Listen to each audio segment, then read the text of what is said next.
Hello, everybody, and I want to welcome everybody to the Jazz Confusion Power Hour on the Source Radio Network. For those of you that tune in every week, and for those of you that have not seen the Power Hour yet, each week we try to bring on a very special guest from the music industry. And over the past year or so, we've had just a phenomenal array of guest artists. We've had Annie Lennox, Billy Ocean. We just had recently Brian Culbertson. We've had Mickey Howard. We've had Raheem Devon. We really try to find an interesting mix. And the purpose of the show is so that all of the fans of these artists and all the people that listen to the show that want to become fans get to know the artist in a more intimate way. A lot of times we just think that the artist just shows up on stage and starts singing, and it doesn't work that way. Whether you're a multi instrumentalist or you're a songwriter or a vocalist, it takes years of training, and it takes today an incredible sense of business acumen in order to survive and to make money and to prosper and stay in the industry. It's not simple anymore. It's become difficult. So the artists that you're going to see, put in lots of time. They're dedicated to their careers, and they really have something special to offer. So tonight I'm really blessed. We have a wonderful, wonderful songwriter, vocalist, multi instrumentalist. She's referred to as the queen of indie soul, the very wonderful, and I'm so blessed to have her, Conya Das. So I'm going to bring Conya on in 1 second. I want to just clear up a little few things here. There we go. Okay, and now I'm ready. So, okay, I'm going to bring Conya on. Conya, welcome. Thank you. Thank you for having me. It's my pleasure. I've been a fan of yours for many years. I've followed you, quite extensively. And what I really love about what you bring as a vocalist, I know you're a multi-instrumentalist and you're a songwriter, but what you bring is this eclectic sense of funk and jazz fusion and R&B and soul and neo soul. And what's really nice, and I've been having several artists like you on recently, your fans never know what's going to be coming next. And that makes it interesting and makes them appreciative. It's not redundant, and it's always something fresh and new. So, I want to talk about that aspect of your music career, how you came to define the kind of music you do. So we'll talk about a whole bunch of things. Yeah, right off the bat, the first thing I like to talk about with any artist is what's top of mind. What would you like to tell all the people listening in tonight? What projects you're working on? What's going on with you, Conya? Wow. Well, besides the fact that I teach as well, I'm back in the studio working on new music. I have about maybe 6 songs down, but I'm never satisfied. So I'm always going back and rerouting things. So I probably could have a ton of remixes. And just, I have a show coming up. So I'm excited about that. Where's the show? Sorry to It's gonna interrupt. be I'm supporting Life Jennings, and it's February 26th in Detroit, Michigan, at the Grand Great. Casino. Yeah, Wonderful. Okay, good. Well, we'll make yeah, note of that again later on the show. Good. yeah. Okay. So So, tell me a little bit about the new LP you're putting together. well, What's it? I Go haven't ahead. thought of the title yet, but it's some funky stuff actually. I have some nice grooves that actually sets me outside of what people would perceive me. Like you said, you never know what angle I'm going to be coming from. So I'm really excited about the music that I'm working on. It's coming pretty nice and smooth. I'm working with Myron Davis again and Okay. Rodney Artez, Art of Artez. So the team again and Mr. B Golden. So I'm just really excited. Yeah, It's just, you and I just yeah, talked briefly before the show. I'm having B Golden on as my special guest next week. yeah. So it's perfect timing. It's really great It timing. is. It is. So So I'm pretty excited. I'm really excited. good. Now, and on the new music you're working on, um, basically, how do you approach it? Do you have songs already on the shelf that you bring together, or do you do some writing and composing during the process of creating the new LP? How do you go about just assembling the songs? It's a combination. Like this is one song with Myron Davis. I've been trying to beg him to let me redo this song. He had actually wrote it for himself, but it's such a beautiful song. I'm like, I have to have that song. So he finds like, okay, you can use it. I'm like, good. It's called No Regret. So I can't wait for the world to hear that song. It's just a gorgeous song. And then sometimes I'll have a melody or I'll start writing some lyrics and I'll say, hey, what can you write around that? And that's what, when I was working with Art of Artez, it's a couple songs that I'm expecting to be on the new project. That's what I had, a melody in my mind and then a concept. So that's how that came to be. And then with B Golden, he's always, I got this track for you, and it just resonates. So I think we all have a wonderful chemistry. So it's just kind of like a natural progression. Terrific. Yeah, I want to come back and revisit this part of the conversation too. How does somebody like yourself, being a vocalist and a songwriter and a multi-instrumentalist, how do you start writing a song? Well, I want to spend a little time on that in a little while because every song may be different, but every artist does it differently too. So, Right. And um, let me correct the whole multi-instrumentalist. Look, I don't know which publicist I want.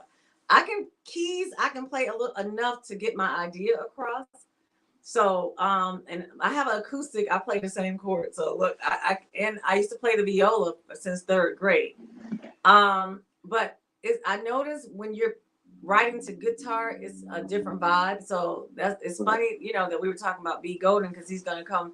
I'm hoping this weekend so he can bring the guitar and we can just vibe and come from a different angle. So to me, the whole state of mind is different when you're writing with acoustic versus keys, or someone sends you a track, it's another thing.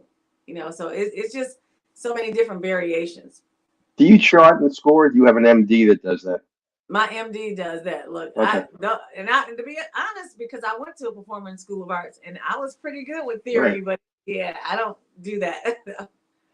Okay, all right. Okay, It's let's important start. though. Yeah, let's start at the beginning. By the way, the multi-instrumentalist thing, I had read somewhere that you play strings and keys. So I that's, Yeah, and it wasn't off, but yeah. I played the viola. I didn't think I was that good at it, but yeah. But at least you know the basic chords and you know something about strings. So Yes, yeah, that yeah, helps when you're doing the writing too. But I yeah, want to and go I can back. hear it. Yeah, what I want to go back and ask you about is when did you get the bug, the music bug? I know that it says I read in your bio somewhere that at the age of 5 you started playing music. What magically happened at age 5? Did you say, "Hey, I want to be a vocalist," or what Wow. happened? Well, I was the only child for a long time, so I'm like, and I do have a brother and I have a sister, but I was my mom's only child for a long time. So you know, since I can remember, I've always had organs and things like that. So when you're the only child, you have an imagination and you think you can do all these things. So I would start playing chords and kind of singing with the melody. And, I come from a very musical family. So we would have family gatherings and they would play the records and all that. So it was just mimicking. Like I remember knowing how to run or do riffs by listening to Michael Jackson. So it's just things that it's a feeling that you got too. It's hard to describe, but it's something emotionally that I felt attached to when it came to music. I could go in my own little cocoon, my own little world, and just get lost in music with melodies and humming. And I didn't know I had anything until my family members, they would say, Conya, we're gonna put on Natalie Cole's "I Got Love on My Mind," and that was my staple song. So So you listen to Natalie Cole, you listen to Michael Jackson.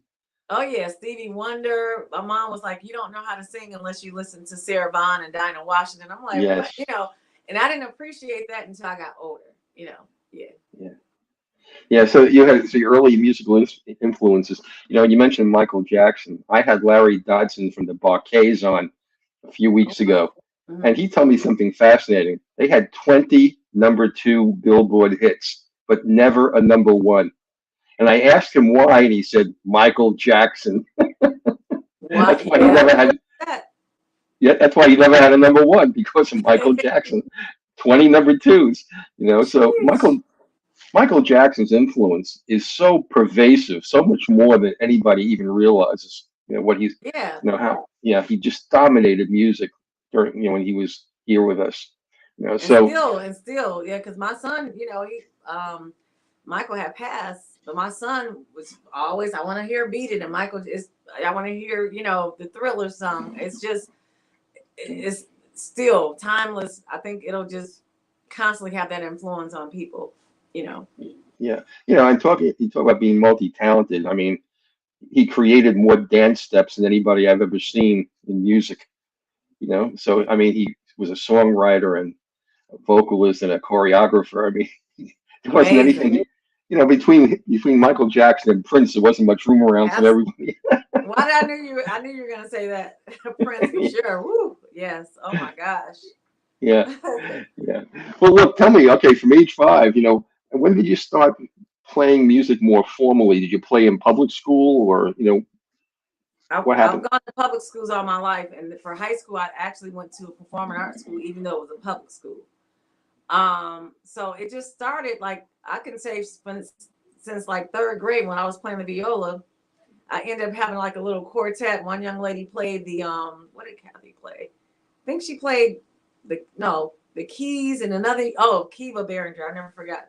We were all like in third, fourth grade. She played the bass guitar, and we were just so fascinated. And I even wrote a score of the music Fame, and we all played it, and the teacher really motivated us, and she's like, I want you guys to perform it. So that just made me think, oh, I really have something. Because you really, sometimes you just do things and you don't really know you have it until other people recognize it. So that's where it started. And then I started getting more comfortable with singing because I was always so nervous. And so I'll never forget my middle school teacher, besides my family, they knew I could sing, but my middle school teacher and then my classmates were like, oh, could you sing for us? And they would hear me humming. So I'm like, oh, maybe I do have something. So it took a minute for me to get comfortable in my skin. Yeah. Again, maybe I missed it. How did you choose the viola? We ended up, I just wanted to do something. So when I think yeah, the music teacher, we had to do this thing right the little where you can do multi things with your hand. And I did it, and she was like, okay, I'm gonna put you on the viola. And that's how it started. Ah, that's It was just funny. like I was just like, okay, whatever. And then I really enjoyed it. Now my mother said it used to bug her, it used to get on her nerves. I'm like, well, I thought I was pretty good. So then they had a summer program, where well, since you've been in Ohio, Case Western Reserve students came and gave us additional training during the summer. Oh, And okay. then when I went to audition for Cleveland School of the Arts, I initially wanted to play. I never played the flute, but I said I wanted to play the flute, and I went for instrumental. But then I decided I wanted to audition for vocal, and that's what I got accepted as for vocal music. Wow. Okay. A Um, whole roller coaster. no, no. What's interesting, Kanye, is you'd be amazed how many artists I've had on, who play either like the trombone. If you're a kid, that's not the first instrument that comes to mind. Right. And so many artists have become just so well known for certain instruments, Mhm. chose that instrument vicariously. It was accidental. Like I mentioned the trombone, an artist I had on, he said he wanted to first. He asked if he can play the drums. They said we already have a drummer, and he said, well, can I play the sax? We already have a saxophone player. They said, well, what's left? The trombone. So he It's became, something. yeah, and that was his career, and it was by default. So You we, just we never tend. know. You No, never you know. don't. A lot of times I think fans think that you had a certain proficiency, or you just knew what you wanted to play, but it doesn't work that way. It's and a person, when I mentioned Brian Culbertson, he plays 12 different instruments, and Ooh, wow. Prince on his first, Prince's first album, he played every instrument on that album. He had nobody in the studio but him. So Amazing. it is amazing. It's just amazing how people choose an instrument. I find it fascinating, and there's always a story behind it. like you in your case, to buy it is. the It is. viola. Yeah, Yeah. yeah. I even So went and you, bought it. I bought a viola, but I'm like, it's been sitting there collecting dust. well, you went to the Cleveland School of Art. You know, I lived in Cleveland for a number of years, so I'm very familiar with all of this. You know, um, every place you've been. Um, but you went to the Cleveland School of the Arts, and you know, what made you want to go there? Why did you choose that um, route? well, I would say the '80s was a tough time, and that's when the whole, at least for Cleveland, the whole drug scene. A lot of students that we had went to school with were either doing things they had no business doing. We had some that were killed, so I was just like, think, oh my God, what am I going to do? I have to stay focused. So what I did, sometimes no matter what you go through, still kids have resilience. So I was like, I know I can't go to this school because I don't think I would do well. I think it'll be a lot of negative influences for me. So I applied to Cleveland School of the Arts, and I don't know if you remember aviation. Hmm. And I was like, I got to go somewhere. Sure. So aviation. I don't even think I got a call back for them, but then I ended up getting a letter, to go audition for the School of Arts, and I went and auditioned, and I was just so excited, that I had got accepted, and That's that was my that's song. that's great. And while you were there, did you meet any other artists that now are still performing? Absolutely. Avant was there, but he was actually an underclass student. Frank McComb and I was in we were in a band together. So actually the first real song that I wrote, I think we were like 13, 14. We still remember the song. So Frank McComb, I don't know if Lafayette Carthon, he was more so behind the scenes with Yeah. MDM for the Winans, and like I think he Oh, played on Michael Jackson's You're Not Alone.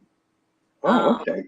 yeah, just a lot of people that are still doing their thing. So even though we did a lot of choral songs, I learned how to sharpen my craft in the world of quote unquote soul music or R&B with shedding with the upperclassmen. We would just sing the modules and harmonize, and I just learned how to color my tone doing a lot of things. So I learned some technical things from Performance School of Arts, but also I learned a lot from the peers. Well, you know, one of the things that fascinated me when I started looking into your bio, you were a Mhm. songwriter before you really embarked on a solo career, correct? Yes. Yep. Who are you writing for?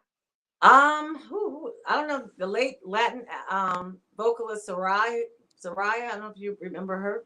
No, I don't. Um, it was a young man. It was overseas, but 3OW. I had did vocal arrangements for it. And then we wrote a song, and then I had wrote like a bridge on the song. I was just like, I just want to write. So I was able to do a lot of vocal mocks for Gerald Levert because initially, how I got even started on my first solo project, a friend was like, "Hey, Gerald's looking for background singer, so you need to go audition." So I called the music director. He had me come in. I'm like, I'm in grad school, and he's like, "I love your voice, but by you being in school, I don't think it's going to be a good fit for doing background, but I would love to work with you." And that's how that kind of spearheaded.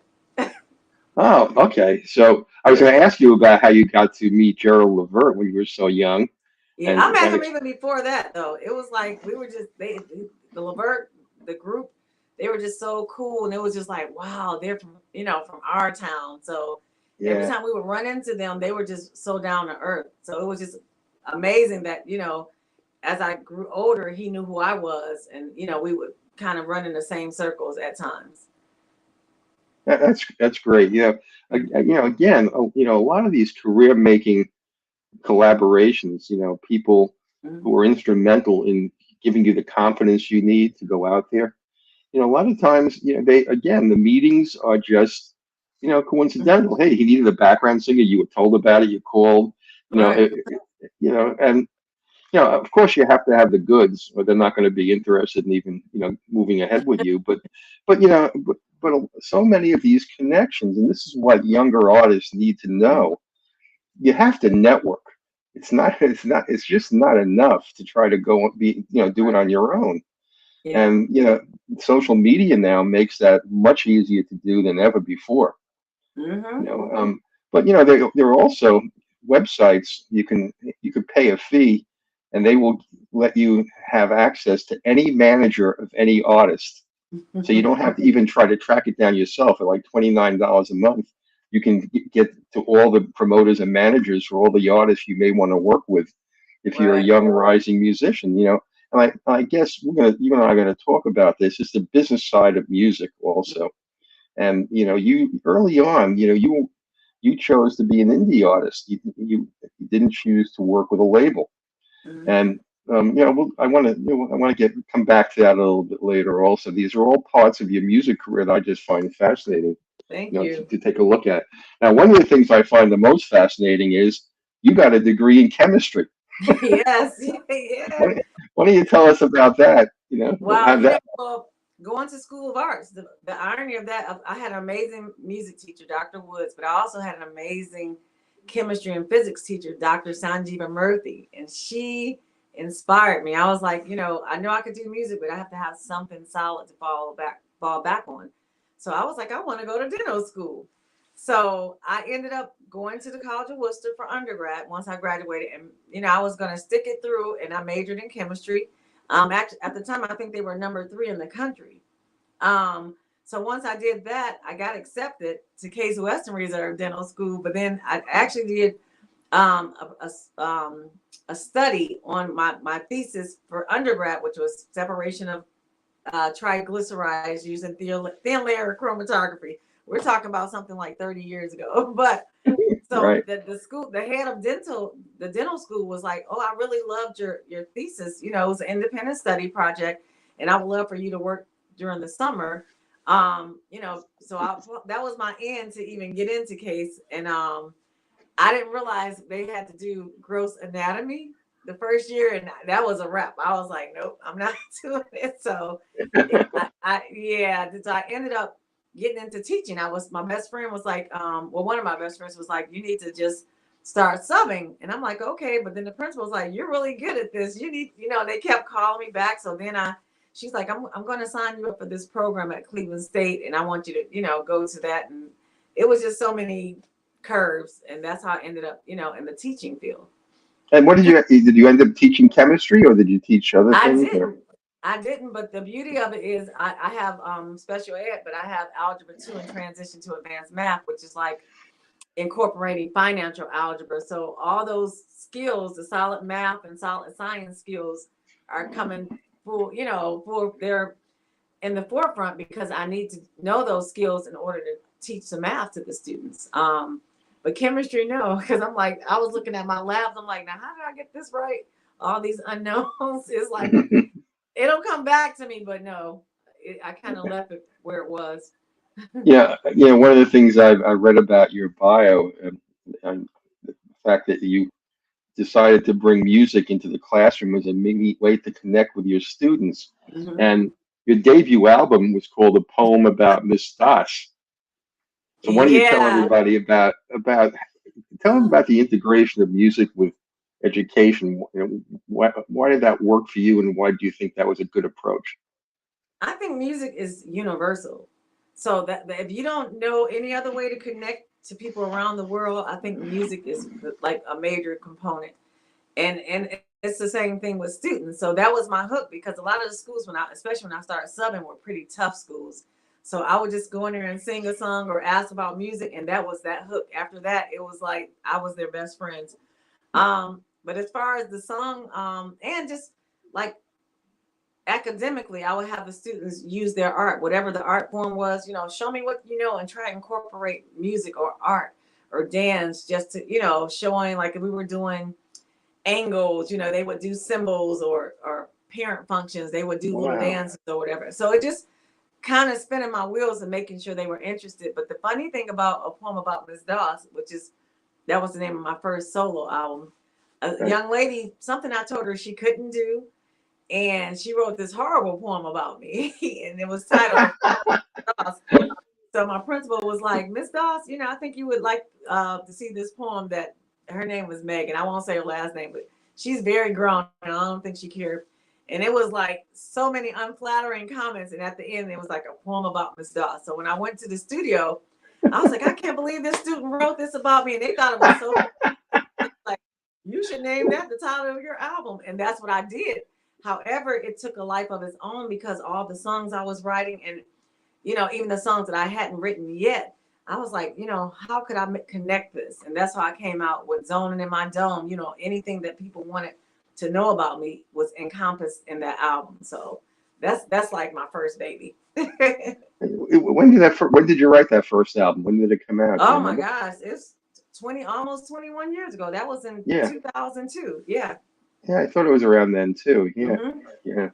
So, how did the student ever catch on that Oh you? yeah. And then the funny thing, she's got to be in her late 20s or early 30s now. And I ran into her and she was just so happy to see me because this was after she graduated. So we laughed. That's great. That's a great story. That's wonderful. Yes. She was one of So, the toughest ones. That was one of my tasks. well, what I want to do, Kanye, if it's okay with you, I want to play some of your music for everybody. Hmm. For your fans, they'll recognize some of these, and for those people that have been under a rock and aren't a fan, I think once they hear the music, they'll know why they should be buying your music. So, Thank you. I want to start off with a, a duet, actually, that you did with Eric Roberson. So I'll play the music, and then maybe you can just tell us about how that song came about. And I assume that you wrote the music for Yes. that song. So Absolutely. let me just play some of it for everybody.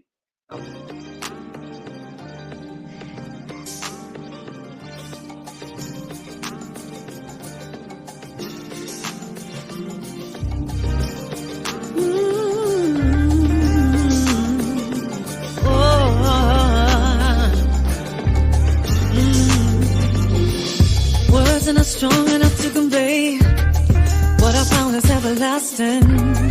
We have seen joy and pain, yet so much that we have gained. And all of the challenges, see we promised us forever. And no matter what, however, we gon' try even when we have occasional disagreements. See we find ourselves as one.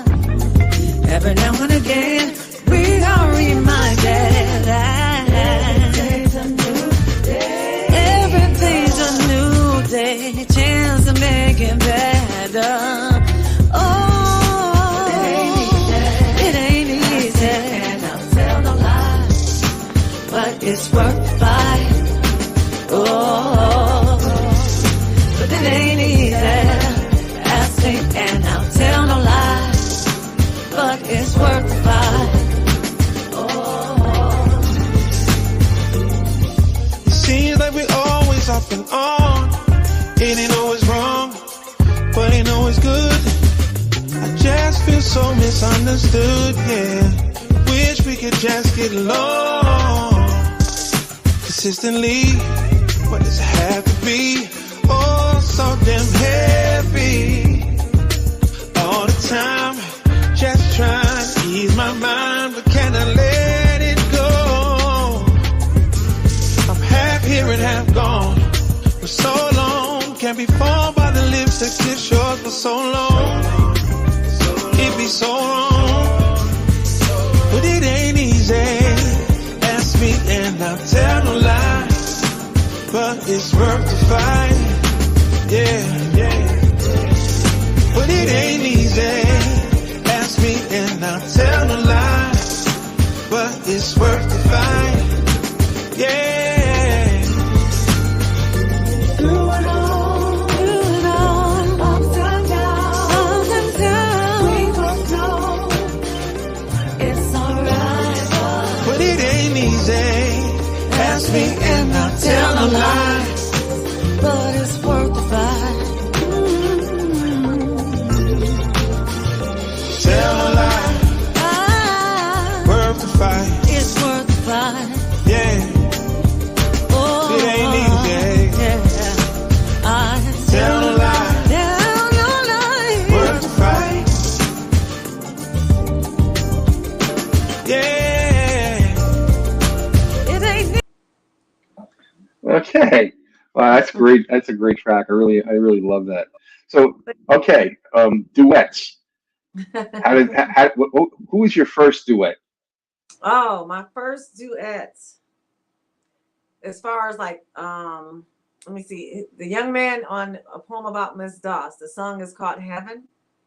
and his name is Zero. His real name is Tommy Johnson. I think he might have went back to that, but amazing. And the thing is, we lived in the same city and never knew about each other until it was, I had wrote the song Heaven, and I had wrote the male version. I'm like, I could hear that. And the producer, Edwin Nicholas at the time was like, I have the perfect person. And that was my first duet. How do you choose to collaborate? Like with Derek Roberson, how did this come about on this song? I had been wanting to collab with Eric for a long time, but it was interesting because right before COVID, it was like right before everything was shut down, we had did the Capitol Jazz Festival and the cruise, and he interviewed me, and he was like, you know what, we've been knowing each other for a long time, and I don't understand why we, for over the last 19 or 20 years, we've been doing shows together since day one, and we've never done a duet together. I'm like, you know what, you're right, we need to make that happen. And he was like, we have it on camera, so we got to make it happen. So after that, COVID happened, and I was just so humbled and so happy that he had the time, because I was like, I hear this track, Art of Artes with Rodney Jones, aka Rodney Jones, sent me the shell of the track, and I'm like, oh, I love this groove. So I wrote to him, and I'm like, this will be a perfect duet. So I sent Eric what I had, and I said, let me know what you think about it. And he's like, I'm feeling it, I love it. So it was kind of interesting how we had to do it, because it would have been perfect to be able to be in the studio, but because of the whole pandemic, it wasn't. So we had to get creative, so that's how that happened. But it's such an honor because he's so awesome. Yeah. The duet came off so well. I mean, you could tell the good synergy between both of you when you were doing it. So you wrote the song? Yes, I did. You wrote the music and the lyrics? The music is the lyrics is me, but then like any additional thing, Rodney Jones wrote the music, the track. Okay. And then sometimes I'm like, oh, I hear this, add this, add some bass, but Rodney he's the go-to. He's so amazing. That's great. How do you typically, Conya, when you sit down to write a song, do you have a tune in your mind? Do you have lyrics that come to mind that you kind of write down and come back to later on? I mean, do you keep a book, you don't even want to see. I'm trying to look in the studio and see. You don't even want to see what I have. It's like I go back and like, what the heck did I write? So it's just, and then sometimes songs will come, just like that. And some I might have an idea after having a conversation or my own experiences, and then I might scrap it, and so it just, it has so many different, it's a variety of ways that I write, but that particular song, it was just, the melody was already there, and I just started saying, it ain't easy, and then I was like, what am I talking about? And then I just wrote it. It's like an outer body experience, You see, what you just did was, it ain't easy.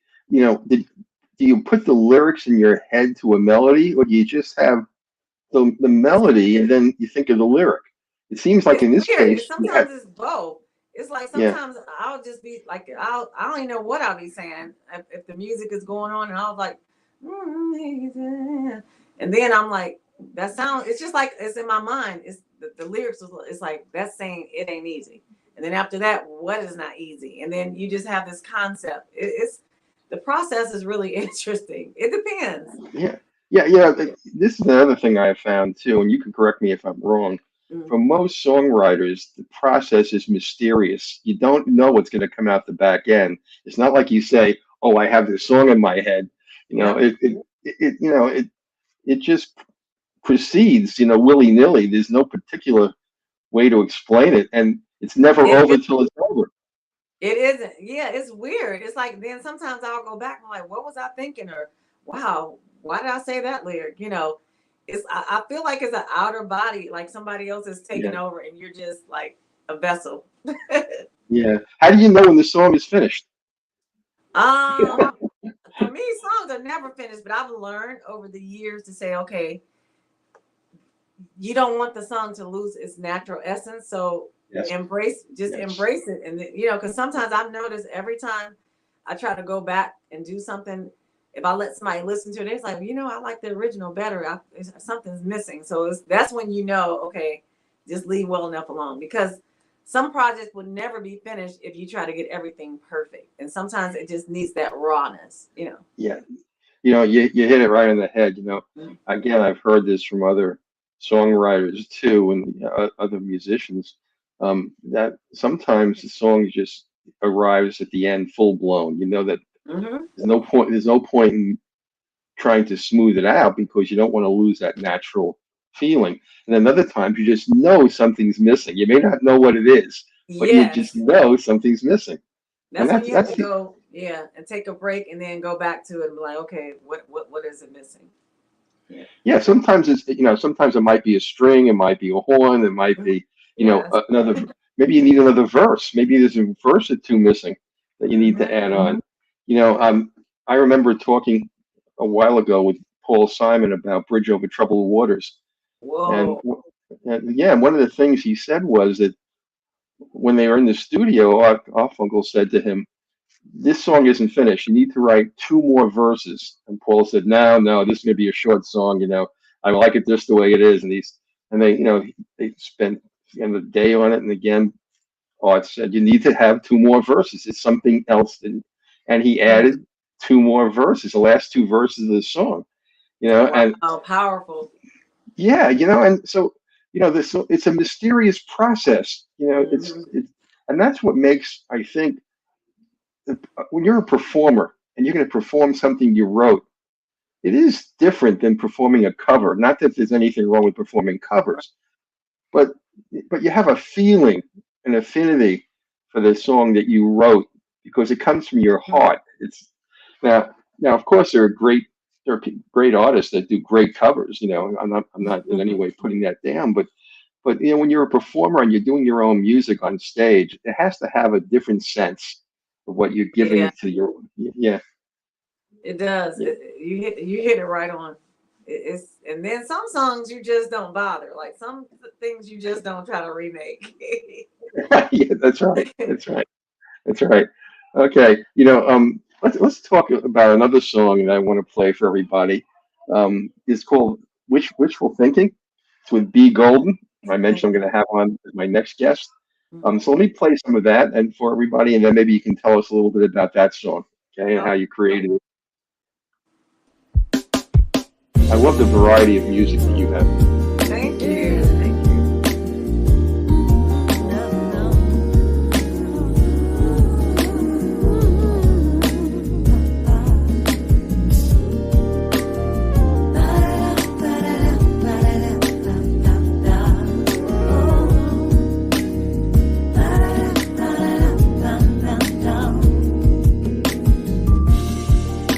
What are we doing here? Can read the title clear. Can we talk right now? In order to grow and to be all we can be, we need to take this serious. My heart didn't travel this far, only just to come this far. You wanna know, just wanna let go. It's not that simple, not that simple. 'Cause of what we're building on. No, no, no. In the name of this that we make this promise last forever. Oh, vision to flourish. I'm just wishful thinking. Maybe I promise that we make this last forever.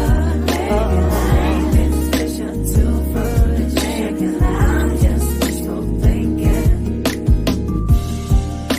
Is it something you're afraid of?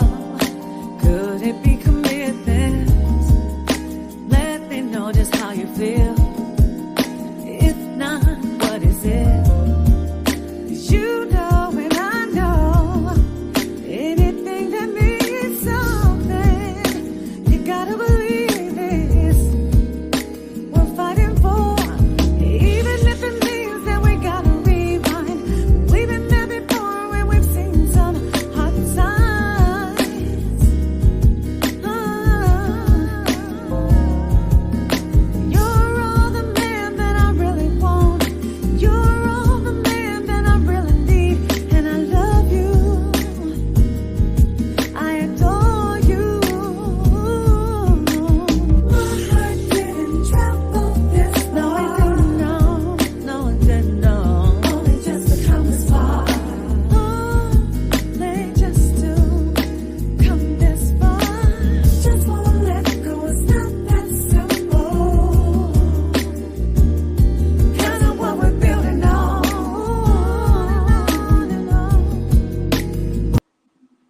wonderful. Yeah, Thank you. a great track. You know, Thank yeah, I'm just curious about the composition of this song. You know, do you ever sing your own backgrounds, or are those other people doing the That's backgrounds? me. I I thought it don't was. my own I, backgrounds. Well, it's I very thought it rare was. that you're gonna hear somebody else doing. Sometimes I might want to add a little extra oomph to it, so I might call my sister or my cousin, be like, "Hey, just throw some backgrounds on there, help me out." But that's the fun part for me because I'm so used to, even when I was writing for songs for other people, producing vocals. That's what I love to do. Yeah, you Just know, for yeah, some people it's very difficult because you have to, sometimes you do backgrounds in a different key, you know, yeah. and it's not an easy thing to do, you know. So so you do Hmm. your own vocals, and I thought it was. That's why I was asking you about it. So tell me about this song with B Golden. How did this one come about? Wow, B Golden was like, Conya, I got a track for you. I think you're gonna love it. So soon as he sent me that track, I think I sent it back within that day, and the song was written. I was like, I hope you like it. And he was like, I love it. It was, and that's what I mean. Some songs just the flow is natural, and it was just that Yeah, was so easy to write. It was just I started off with the verse, and then started singing a hook. The last part I was playing around. I'm like, what can I do to trip up my background vocals when we're performing live? So I just came with this little crazy vamp at the end that I thought was fun. well, yeah. When you go on the road and you sing some of these songs, you have background vocalists with you because you're not going to be able to sing all the parts. I know they get mad at me too because sometimes I call them Hank vocals, ghost vocals. So I'll just be putting little crazy stuff in there, trying to figure out if somebody could catch what I did. And when I normally I go out with two singers now, my sister and another young lady just like my sister, and B Golden. Sometimes when he's out, he'll add to the vocals, but it's always a battle as to they're trying to figure out which background vocal to perform. So Right. and so we have to keep it simple. So I've learned over the years to kind of keep those things in mind, when stacking my vocals. Have you worked with B Golden for a while? I mean, you guys go back a while, Um, or is it? a couple years, I want to say almost 3 years now, but I've always heard so many amazing things with him. I mean, about him. So, we actually performed once, and I'm like, that's the guy that I want to be on stage with me. And then when I started hearing his music, I just instantaneously became a fan because I can't tell you one song of his that I don't like, that it doesn't Yeah, resonate with my soul yeah, he's a terrific musician. I mean, his and compositions. person. Yeah, Yeah, he's yeah, talk about instrumentalist, yeah, multi. Now he can play yes, every instrument, you name it, he can play it. yeah. I find that incredible. You know, such great Yeah, talent to be able to do that. yeah. That's great. Good. You know, I want to. We've been talking about your new. This is your ninth album, is that right? Through My rose-colored ninth solo, glasses. my ninth Your solo ninth project. LP. And yeah, I know you have a favorite song that I love also on that, and I want to play for everybody called Long Haul. You know, Yes. that you released that as a single, didn't you? I did, and Yeah. it came after Wishful Thinking. No, Not Trading You was the first single from that particular project through Rose Colored Glasses. Followed by Wishful Thinking, then Long Haul. That was the last single that from that project so far. Yeah. And that was in 2022 or 21. Oh my gosh, I want to say on the cusp of 2021, 2022. Don't That's give what me I the thought. because I Yeah, know I was writing in the interim of us being on lockdown. That was the challenge. yeah. Yeah. Yeah, that was quite a challenge for a lot of people. You know, I Yeah. mentioned to you Brian Culbertson, and Mesa was on my show Oh, also, I and love Lisa. yeah, I love Mesa. You know, she's such Yeah. a wonderful person, and she has Yeah, Mesa. She does Mace's Kitchen on Fridays, I love and her. yeah, and then she sings and she cooks dishes, and she started it during the pandemic. And Brian Culbertson started what he called the Hang, and he did that on Friday nights. He started on Mondays and Wednesdays, and moved it to Fridays. And Wow. yeah, and he ended up doing something which he never would have done if it wasn't for the pandemic. On the Hmm. Hang, by subscription, people could collaborate on the song with him. So on And Friday, yeah.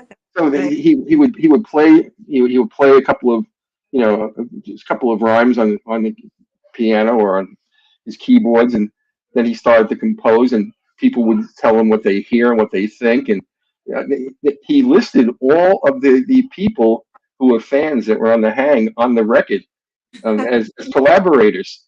Wow. You know, and he had never done that before. He actually created a song, and this is because of the pandemic. And Yeah, you know, for so many people, that the pandemic brought out other sides of their music. it had to, because especially for people, that is their livelihood. It's like it was just crazy how everything was just shut down or reconfigured. So it took a huge paradigm shift on how to approach everything. Yeah, he was talking about the technology. How do you have people collectively in your studio who are fans when you're writing a piece? And he had to go buy all these pieces of technology to figure out, how's he Yeah. going to do this? I mean, and you had to do it because you couldn't go to a studio, you couldn't perform No. live. So I had to ask yeah, Eric too. I'm like, well, how do you do this? He's like, well, this is what I use. But it was something. So, yeah. Everybody got through it. Okay, let me play Long Haul for everybody, and then you can talk a little bit about that one too. I love this song. thank you.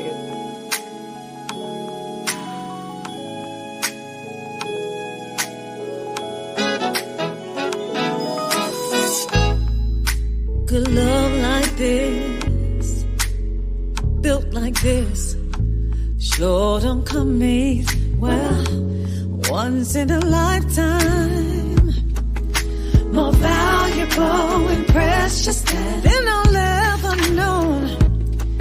Even diamonds or silver or gold. I can go on and on and on. How good you are to me. It took a little while to get this down, but we're here finally. Words alone can explain the way I feel for you. It's all that matters to me. We're forever strong. You surrounded, know you. My fist will turn around. Nothing can keep us from this.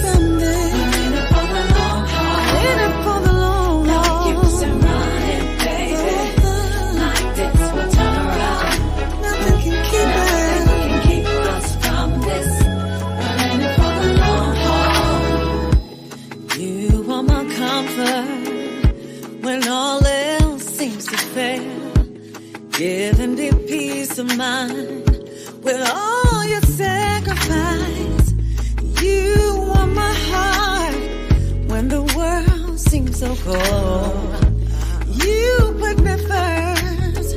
This is where I belong. I can go on and on about how good you are to me. But don't get me wrong, it ain't always perfect. Could go left easily. But through the sun, the rain, the pain, the strain, we've seen it all. We stay committed, baby, but we stay committed, baby.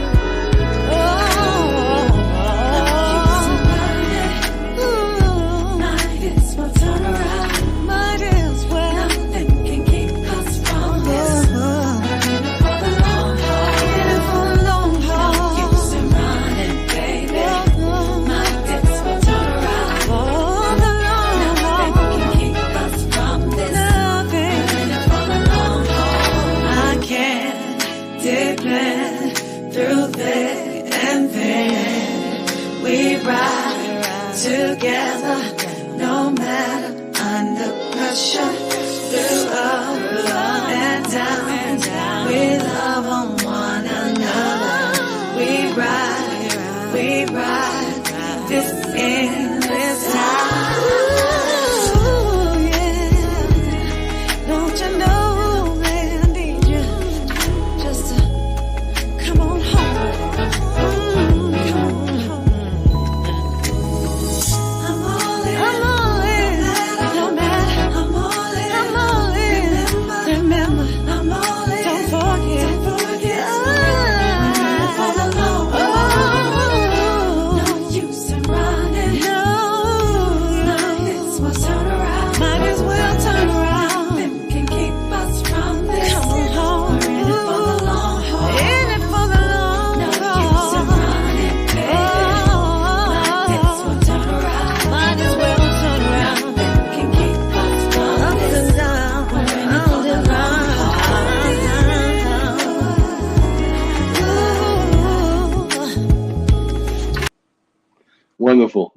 Thank you. It's a great track. Yeah, Thank, congratulations. So thank why don't you tell us a little bit about that track and exactly, how that you. kind of happened? Here we go again with my guy, my brother in music and song, Rodney Jones, also known as Art of Artez. Once again, this song is really dear to me. It's one of my favorite ones. He sent the track, and it just had this kind of not eerie vibe, but just a very unique vibe. And then it was my state of mind too, because the pandemic I think messed with everybody, and it was so many mixed emotions. And I think I was having a conversation with a friend, and he was like, you know, this is gonna either, he was talking about his spouse, and he's like, either this is gonna make or break us, because you think about it, whether it's family members, husband and wife, whatever, people don't spend a lot of time. If you're at work most of the time, those people who work outside of the home, when that pandemic shut everything down, people spent more time than they normally would spend. And either it was a good thing or it wasn't. But, and then just the mixed emotions with people, having fear, of the unknown and things like that. So a lot of things were going on in addition to people being able to connect and be in each other's space at that capacity. So I was just putting myself in that. I'm like, wow, if we stick this through, no matter what's going on, we're in it for the long haul. So coming out on the other side. So I was those kind of things are what was going in my mind when I actually wrote that song. It's like that unconditional love. We're riding or die. We didn't kill each other, all that kind of stuff. We no matter what, we stuck this through, and we were in it for the long haul. That's how I came up with the idea. That's a great song. Yeah, you just reminded me. I have a friend who's an engineer, and when the pandemic came and he was home, I remember after about a couple of months, he said to me on the phone, "I married my wife for better or for worse, but never for lunch." I love it.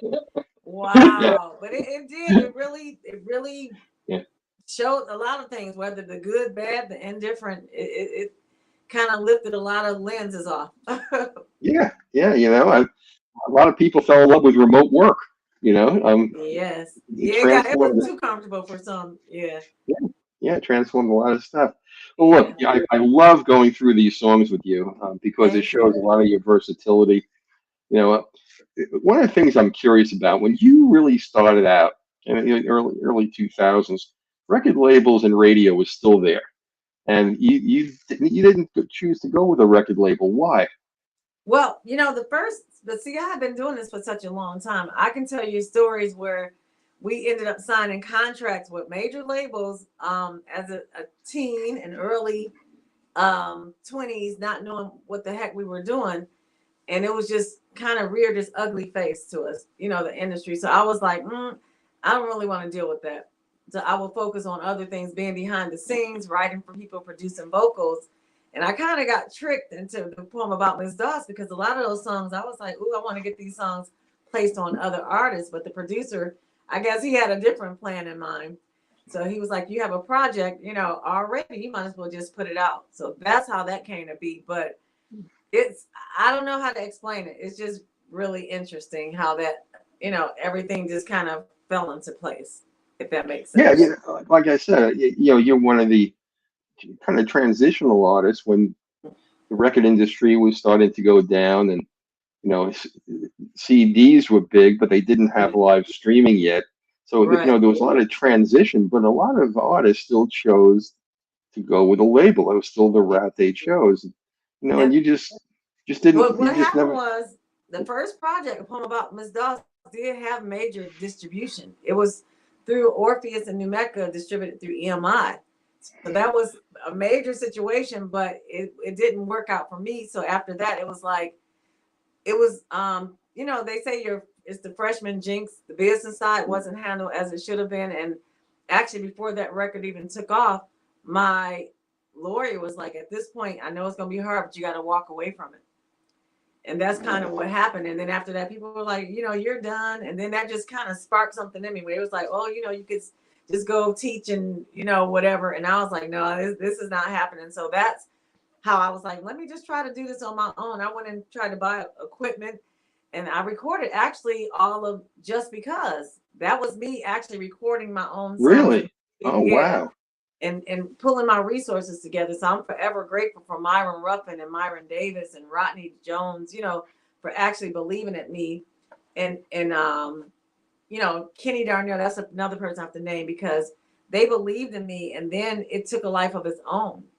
The songs on there, and then it kind of, the beautiful thing about social media is I was able to get distribution deals overseas and the UK and Japan, so I maintained, like you were saying earlier, relationships. So that's how the whole independent part spearheaded. And I was like, okay, I did okay, well, let me try the next project, and then it was just so on and so on. Yeah, I heard this interview many years ago with Paul McCartney, and they asked him, why did you guys start Apple Records? And he said, well, we were sitting around and rehearsing, and I said to John, can you tell me why we're only getting 5 cents out of every dollar? And the next day we started Apple Records. Right, exactly.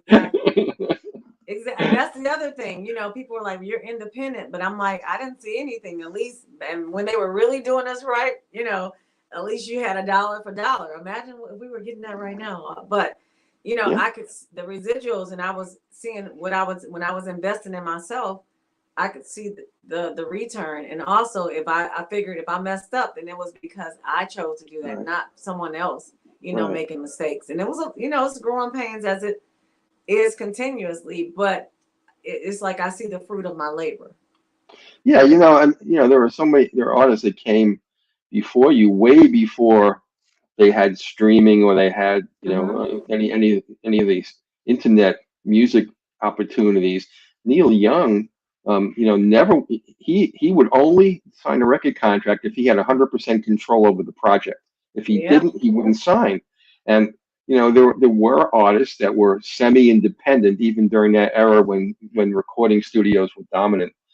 So Right. I I guess it's a decision you made and it worked for you, and but you're one of the people that really carved out an indie career from pretty much from day one. Yeah, and You know, I'm forever grateful. And then what I will say about the first project, when Tony Nicholas was like, how many artists is going to be able to say that they own their masters? And at the time, I didn't know. He was like, you're going yeah. to own your masters. So it was like, yeah. Right, right. So, and that's so important because I try to tell my son, I'm like, make sure you know my songs, because if somebody samples my music, it's gonna, you're gonna have control over that. And that's a beautiful thing too, when you hear your music sampled and other, especially up and coming younger artists, it's amazing that they recognize the art. A lot of artists have problems with sampling. I'm trying to think of Bob James. Phenomenal keyboardist, jazz composer. Early on, he started to sue a lot of the hip hop artists who were sampling his music by literally taking his music. And Yeah. and he created quite a bit of animosity because he didn't want people stealing his stuff. But he eventually made peace with the hip hop artists, and to this day he's one of the most sampled artists in hip Oh hop of yeah. anybody. Yep. So John Batiste samples, Bruno Mars, but Oh yeah. what they do with that is so innovative, But I so love it. creative. Yeah, so sampling keeps the music alive. That's Right, what's so right, great about it, and it lets new generations hear those vibes that they wouldn't have access to normally if it wasn't for right. sampling.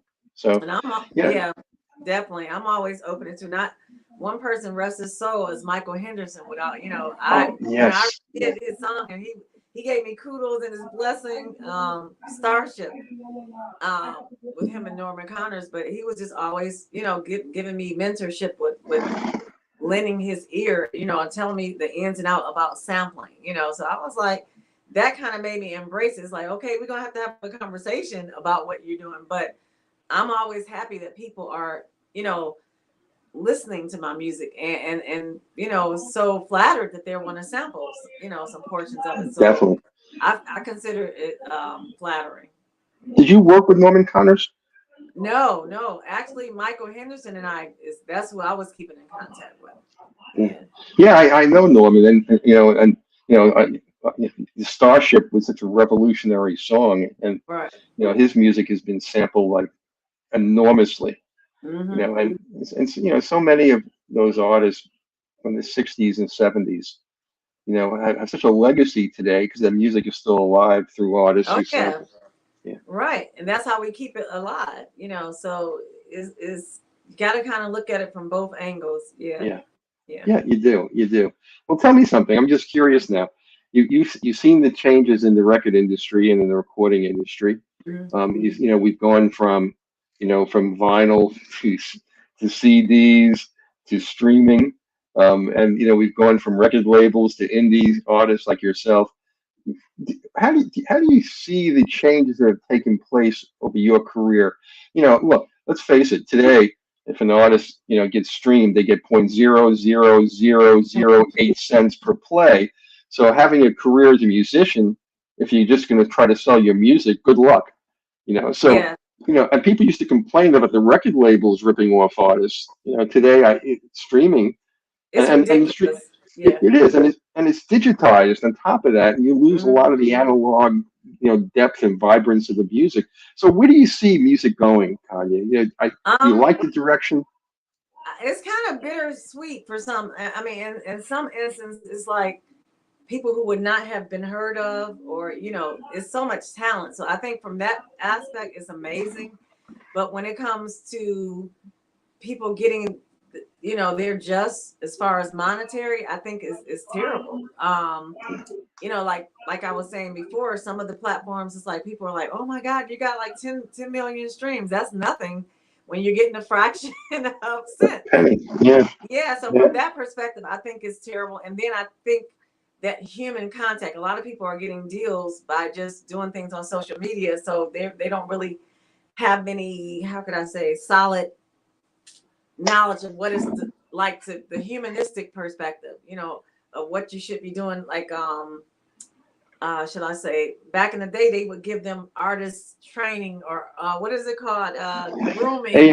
it was the A&R. That's Yeah, and yeah, now people are just getting deals or just making millions off that. But then when they don't know how to interact, and then they're getting into trouble with the law because it's like nobody has told these people, young people, okay, this is what you do, or you need to make sure you keep your cool. You can't go beating up everybody, and just some knowledge and just how to present themselves, because those things, class never, that never dies. It never fades out. Something, I don't care if it's 20 or 30 years from now, some things are going to be constant, you know. yes, yeah, and you're 100% right. And one of the hardest parts is, if you happen to hit and a record label does pick you up, it's Hmm. one time and they'll drop you right after that.